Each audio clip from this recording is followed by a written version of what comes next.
और जिस तरीके से पिछले 4 दिन से हमारा कैंपेन चल रहा था, इसको और गति देने के लिए, क्योंकि हमारी पार्टी के जो 3 विधायक हैं, उनमें से तीसरा भी तो आउटर में उसका ज़्यादा वो है, वो आएगा 10 सीटें एक बार।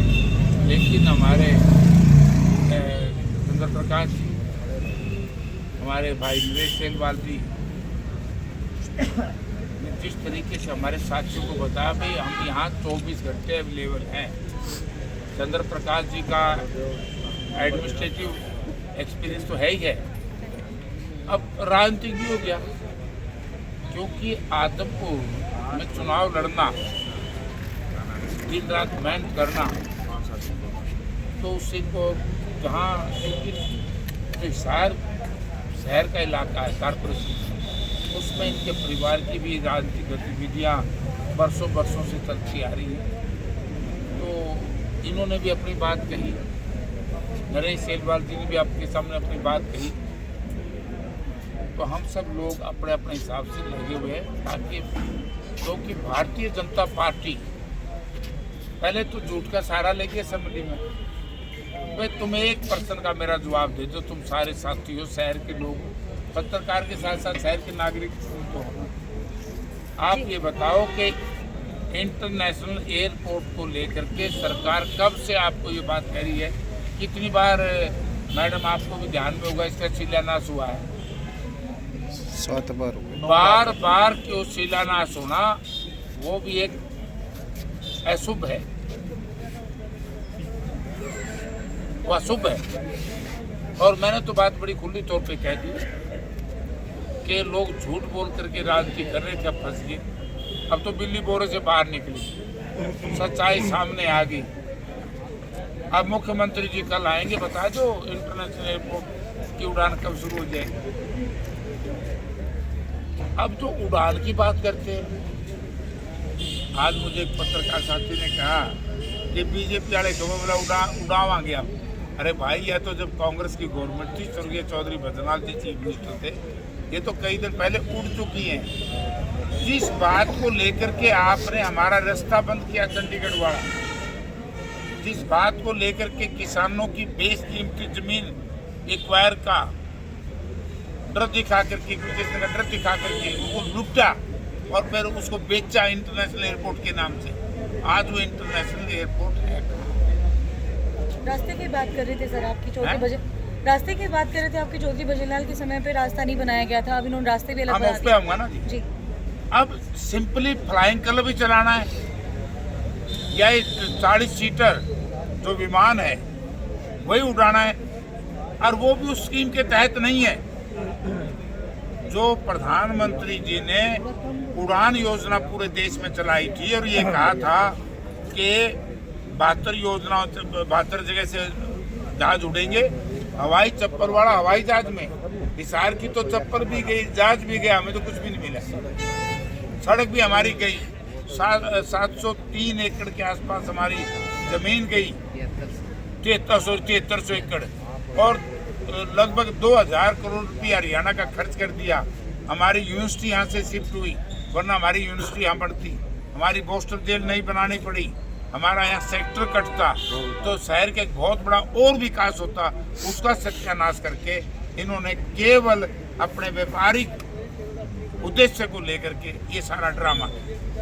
मैं तो कहूँ कि सत्ता परिवर्तन जब भी होगा इसकी जांच होनी चाहिए। अगर मैं थोड़ी सी भी नैतिकता है तो ये बताएं क्या कारण है, क्यों ऐसा हुआ।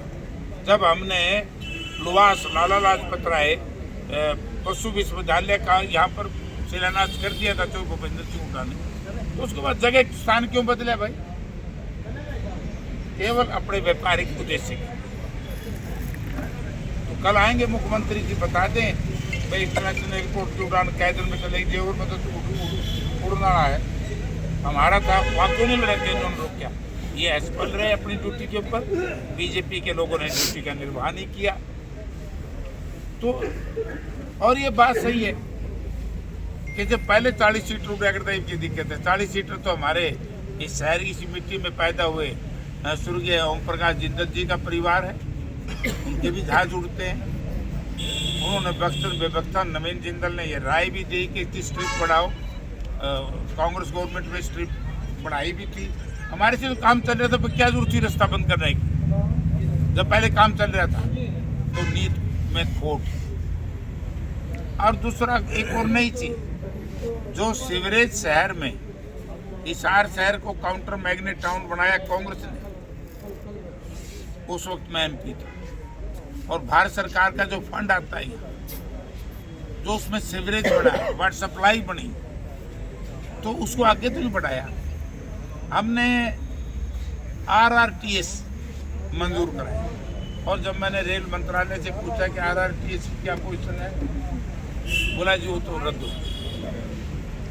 एक रेलवे लाइन की बड़ी भारी मांग थी, हांसी रोहतक रेलवे लाइन, उसकी टोटल जमीन हरियाणा सरकार ने एक्वायर की थी जब कांग्रेस पार्टी के नेता थे चौधरी भूपेंद्र सिंह। खरीदी कि नहीं खरीदी? इन्हें अग्रवा कितना पवित्र स्थान है। मतलब पहला यह कहा करते हमारे देसी भाषा में, बोला झूठ बोलनी मर जाया करती भी के ताप पी सकते। मतलब अग्रवा जैसे पवित्र स्थान के ऊपर भी झूठी राजनीति कर रहे हैं।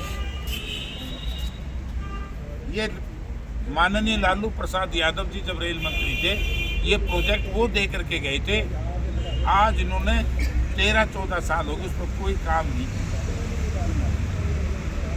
वो इस तरह के इशूज हैं, ये हमारे साथियों को हमने कहा घर घर लेकर के जाएं। और आज कांग्रेस पार्टी का जो जिस तरीके से सिस्टम यहाँ कैडर तैयार हुआ है, हर वर्ग में, हर जाति में, हर स्थान पर हम जाएंगे, और चुनाव में तो जीत हमारी है।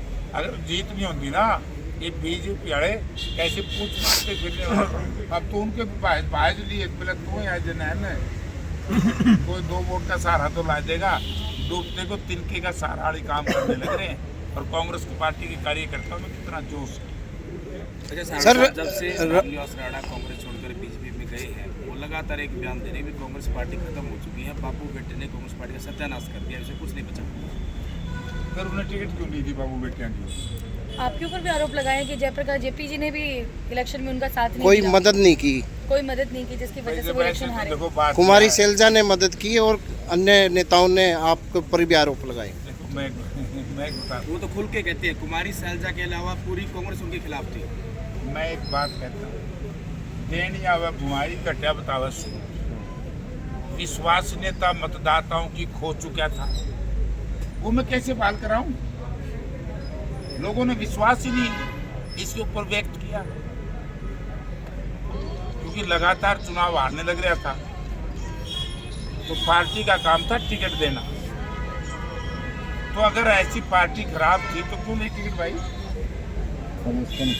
बजरंग दास गर्ग पर भी आरोप लगा रहे हैं सर। देखो उन्होंने भी आरोप साथ नहीं दिया कि उनके देखो टिकट भाई, कट गए, आरोप तो उनको मिल किसी गए। पे भी आरोप लगाना तो आसान है, आरोप लगाना बहुत आसान है। तो आरोप तो कमजोर प्रवृत्ति के लोग लगाते हैं। हमने भी चुनाव लड़े हैं, हमने तो चुनाव जीते भी हैं और हारे भी हैं। हमने तो कभी ये नहीं कहा कि अमुक व्यक्ति ने मेरी खिलाफत करी। लोकसभा के चुनाव के बाद आप लोगों ने मुझसे पूछा था बाहर निकल करके, मैंने क्या किया था? नहीं, जिसके पल्ले जिस आता उसने उसी मदद करी। ये पल्ले कुछ नहीं और मैं कहीं जाऊँ काम का, हर व्यक्ति करता है जो जिसका आता है, और ये हारने की बात करते हैं। अब एक बात नहीं है, हमने वहाँ मदद नहीं की, ठीक है, तो हमारी इतनी भारी वोट उन लोगों को कैसे मिल गई? अब मेरा पट जाएगा। बीजेपी से लड़के देख दियो ना, बीजेपी से लड़के देख दियो। 24 तारीख को नायाब सिंह सैनी आ रहे हैं, तो कांग्रेस पार्टी के कोई वरिष्ठ बड़े नेता भूपेंद्र हुड्डा, दीपेंद्र हुड्डा भी आएंगे चुनाव प्रचार में मेयर को लेकर। नायब सैनी आवे तो वो भी गल गला में नायब सैनी का बेचारे का, अरे नायब सैनी का तो अपना काम है, वो तो रिमोट कंट्रोल से चलते हैं। हुड्डा साहब की जरूरत होगी, पार्टी के किसी दूसरे अन्य नेता की जरूरत होगी, सबको बुलाएंगे। लेकिन हम इसलिए नहीं ले आएंगे कि मुख्यमंत्री जी आगे तो हुड्डा साहब को गेल बुलावा। नायब सैनी जी का तो मुकाबला करने के लिए हमारे बैकवर्ड क्लासेज में बहुत मजबूत नेता हैं, प्रोफेसर चंद्र प्रकाश जी, निकलना कर देंगे। जैसे कांग्रेस पार्टी के कई नेता गायब हैं, कुछ तो यही रहते हैं पड़ोस में 1-2 किलोमीटर दूर। प्रोफेसर संपत सिंह और भी कई नेता हैं, दिखाई नहीं दिए अब तक। सारे इकट्ठे रहा बैठने को जगह लगे हुए हैं, वो एक बार भी दिखाई नहीं दिए। सारे कैंपेन में लगे हुए हैं। हमने कभी बीजेपी आने तो नहीं जाके पूछे बता रहे इतने तगड़े। ये वो खुद ही रिलीज बता देते हैं ना सारा कुछ। अनिल भी बता देना, अरे यार तुम संतुष्ट हो जो उससे, इनका बेड़ा गर्क हो रहा है, हरियाणा का देश का बेड़ा गर्क और करेंगे। तुमने ट्रम्प साहब का बयान सुन लिया, कितनी निंदनीय बात कही है कि वोट बनाने के लिए अपने साथी की मैंने मदद करी। इससे बुरी बात हो सकती है? ईद का हम क्या नहीं बोलते भाई, अभी तो बोलना चाहिए, बुरी बात है ना। विदेशी धन यहाँ ला करके सत्ता हासिल करेंगे तो लोगों वही समय आ जाएगा जो ईस्ट इंडिया कंपनी देश में आएगी, हमें गुलामियत की तरफ ले जाने का प्रयास कर रही है बीजेपी। ये बहुत बुरी बात है, हम इसकी निंदा करते हैं और इसके ऊपर नायब सैनी जी कह दो कि नहीं आया। और बात तो दूसरी कह दी, एक को था ना, एक मैंने फोटो देखी थी प्रधानमंत्री जी की, ये बोल रहा उसने जो टेस्ला गाड़ी चला है, एलन मस्क नाम नहीं मैंने लेना था, तो उनके बच्चों के साथ अपने फोटो आई होगी, देखी होगी। ट्रम्प साहब ने कह दिया, बोला मेरे को उसने बता दिया ये जो कंप्यूटराइज्ड वोटिंग सिस्टम है ये सही नहीं है, ध्यान दे दिया ना। उसके बाद भी नहीं मानते। उत्तराखंड में बैलेट पेपर पर करावे, पूरे भी करवा लो, वोट पड़ जाएंगे 10 तारीख ने, गिनती करेंगे 12 तारीख ने, लेकिन हमने फैसला कर लिया ईद का मशीना तो है, बैठे रहेंगे, एक एक्शन का भी टाइम नहीं। तो अब की बार तो आरोप नहीं लगेगा ईवीएम पे? अर्जे जमा सारा सौदा लूटे तो सरलीन पे ही मानना है। आरोप थोड़ा लगा रहे हम, सत्य है, सत्य है, आरोप नहीं। सर जब लोगों से पूछा जाता है, बीजेपी के नेताओं से पूछी जाती है ये बात कि जयप्रकाश जेपी जी यहाँ से सांसद है कांग्रेस के, तो कितना असर पड़ेगा नगर निगम इलेक्शन पर, तो वो एक ही बात कहते हैं कि जेपी तो थापी मारने वाले हैं। लाठी कुकर मारूं भाई। लाठी मारी है ना बीजेपी, ले लिया ना स्वाद, ये तो धन के बल पे जीत गए, हर वर्ग को मारी। तो जयप्रकाश जी अब ने लाठी पड़ी किसान पर, ले लिए ना वोट लोकसभा, लाठी पड़ी मजदूर पर, ले लिए ना वोट, लाठी पड़ी नौजवान पर, ले लिए ना वोट। सर मानते ना कि ओवर कॉन्फिडेंस में आ गई थी कांग्रेस, तभी सरकार बना पाई विधानसभा। कांग्रेस के साथ ठगी होगी। मैंने देखा है मैडम जिस तरीके से धन बल, अब तो हमें कहने की जरूरत नहीं, अब तो नए पर्सन मारे पे पूछो, अमेरिका तो कितना रुपया आया मेराने के लिए, शर्म की बात है कि नहीं? वैसा ही बताए। फिर वैसे तो किसान आंदोलन पे भी लगा था कि 500 करोड़ आए हैं फौरन से, इसने लाया था, आप लोगों के ऊपर एलिगेशन लगे थे कांग्रेस पार्टी लेकर आई है। कांग्रेस पार्टी लेके आई, पर्चे दर्ज करो कांग्रेस के खिलाफ, जेपी साहब पर्चे दर्ज करो अगर हम विदेश से धन ले आए हैं, मैं ले आया हूं तो मेरे पे करो पर्चा, जेपी बोली झूठ। और नहीं ट्रम्प साहब कह रहे हैं तो उसमें बताओ।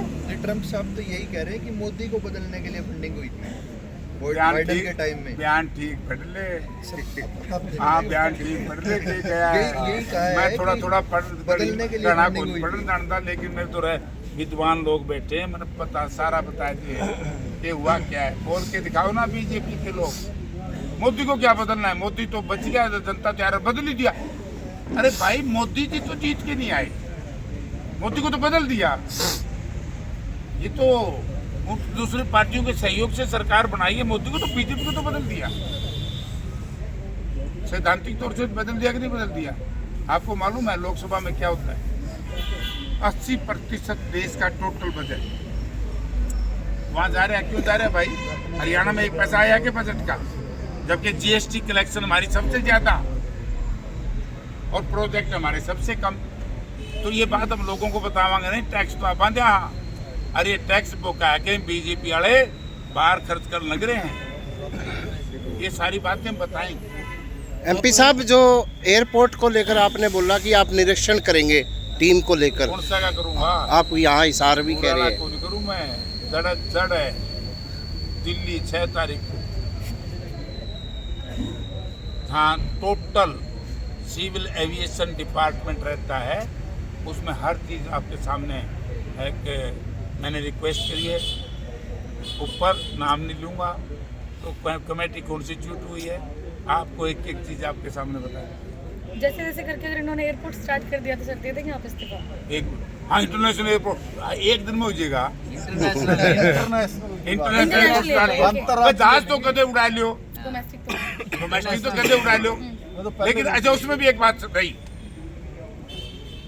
तो अलायंस एयरलाइन से इनका MOU है, वो इतना बेहुदा है, तो मेरे जहन में उन्होंने ये लिखा है कि सवारी नहीं मिली, विधायक साहब, अगर पैसेंजर नहीं मिले तो उसके भरपाई भी हरियाणा सरकार करेगी। वो फिक्स है कितनी सीट उड़ान में देंगे। अभी बहुत चीजें जनता के सामने खुलेंगी, ड्रामा है ये। फिर देर क्यों कर रहे हैं? कर दो घोषणा मुख्यमंत्री साहब, करा दो सेंट्रल गवर्नमेंट से। क्या तो रहेगा 24 को करके जाएंगे। क्या वो ये कौन होते करने वाले? प्रधानमंत्री करेगा, सिविल एविएशन मिनिस्टर करेगा, ये स्टेट सब्जेक्ट थोड़ा ही है, ये लोकसभा का है। मैं थोड़ा जानूंगा। चलो।